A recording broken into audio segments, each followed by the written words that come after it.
ज्ञानेश्वरी अध्याय 15 भाग 6.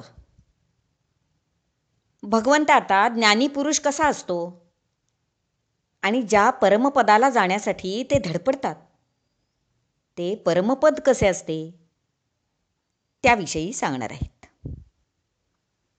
भगवंत म्हणाले, पार्था, ज्ञानी महात्म्यांच्या ठिकाणी अहंकार आणि अविवेक, कामक्रोधादी विकार, भ्रम, अज्ञान, भेदबुद्धी हे काहीही नसते. गंगेचा ओघ जसा समुद्राला मिळताच समुद्र रूपच होऊन जातो, तसे ते आत्मस्वरूपी बुडून एकरूप होऊन गेलेले असतात. सदैव आत्मस्वरूपात बुडालेले असतात. विषयांचे नुसते नावही त्यांना रुचत नाही. असे ते महात्मे आत्मस्वरूपाच्या स्थानी म्हणजे आदिपुरुषाच्या धामी परमात्मस्वरूपी तिथे पोचतात.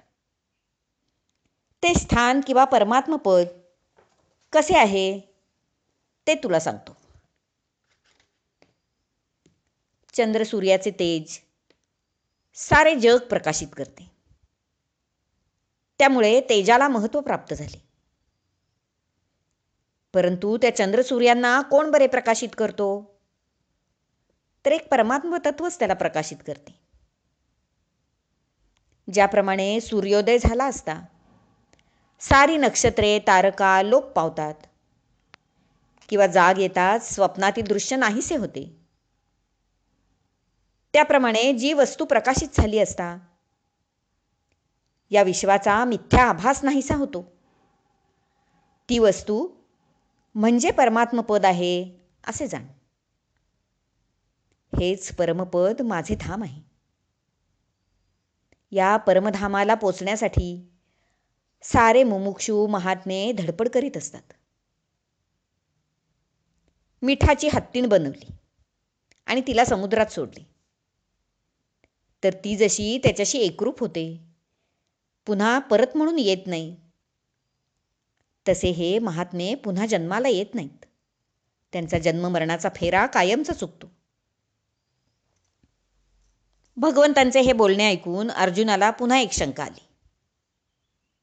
तो म्हणाला, देवा, हे ज्ञानी जे परमतत्वाशी एकरूप होतात ते त्याच्याशी मूळचेच म्हणजे पहिल्यापासून एकरूपच असतात की भिन्न असतात? जर ते मुळातच अनादिसिद्ध म्हणजे तुमच्याहून भिन्न असतील तर ते परत माघारी येत नाहीत हे म्हणणे थोडे असंबद्ध वाटत नाही का?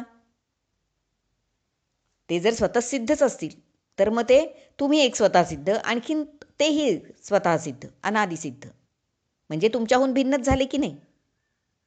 उदाहरण सांगतो.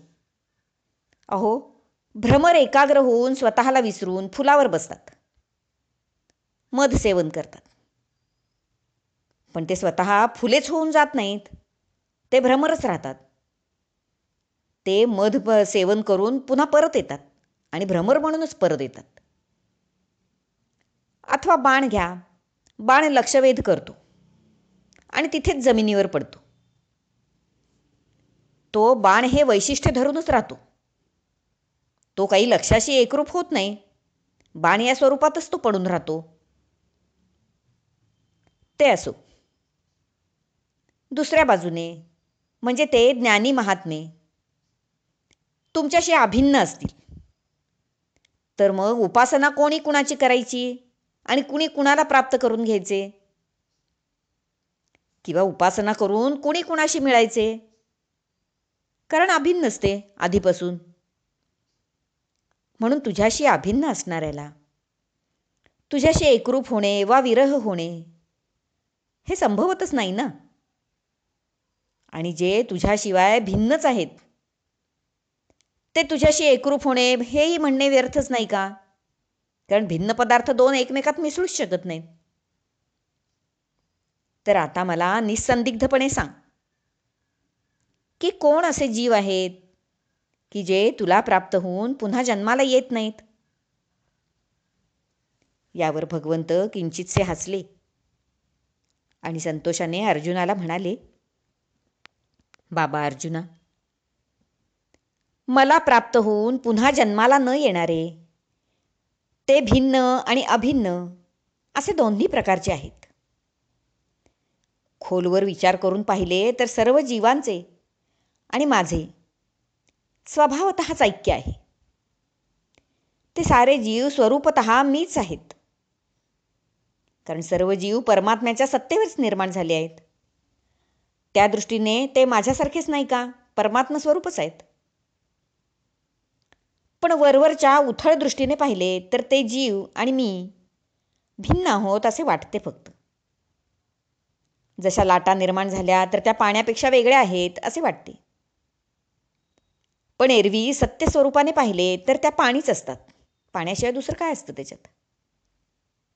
किंवा अलंकार हे आकाराने जरी विविधता दाखवत असले तरी मुळात त्या साऱ्या अलंकारात एक सोनेच फक्त असते. म्हणून ज्ञानदृष्टीने पाहिल्यास सर्व जीव माझ्याशी म्हणजे परमतत्वाशी अभिन्नच आहेत. आणि अज्ञानदृष्टीने त्याच्या वैविध्यपूर्ण देहांकडेच जर पाहिले तर मात्र ते माझ्याहून भिन्न आहेत असे वाटते. आणि खरे पाहिले तर हे विश्व म्हणजेच मी आणि मी म्हणजेच हे विश्व. असे असताना भिन्न आणि अभिन्न या चर्चेला काही अर्थच उरत नाही. वास्तविक सूर्य एकच, पण पाण्याच्या संबंधाने त्याचे प्रतिबिंब निरनिराळ्या घटात पडते आणि तो अनेक झालेला दिसतो. तसा मायेच्या उपाधीने मी परमात्मा या विश्वरूपात अनेकत्वाला पावतो. वैविध्य दिसतं नुसतं. शुद्ध सोन्यात हीन धातू मिसळला की सगळे सोनेच हिणकस असे म्हटले जाते. ते चोख राहत नाही. तसा मीही मायेच्या संबंधाने आवृत्त होतो. ते आवरणात्मक अज्ञान रुजले की प्रथम जीवाला मी कोण आहे असा संशय निर्माण होतो. जो परमात्मा स्वरूपच असतो, पण तरीही ते अज्ञानाचे आवरण त्याच्यावर आले की मी कोण असा त्याला संशय निर्माण होतो. आणि त्या अज्ञानामुळेच मी देह आहे असा त्याचा ठाम निश्चय होतो. कारण का? तर तो देह दृश्यमान असतो, दिसतो. दिसणाऱ्या गोष्टीवर विश्वास ठेवतो आपण. त्यामुळे त्या देहावरच त्याचा विश्वास बसतो. न दिसणाऱ्या परमात्म स्वरूपावर त्याचा विश्वास बसत नाही. थोडक्यात,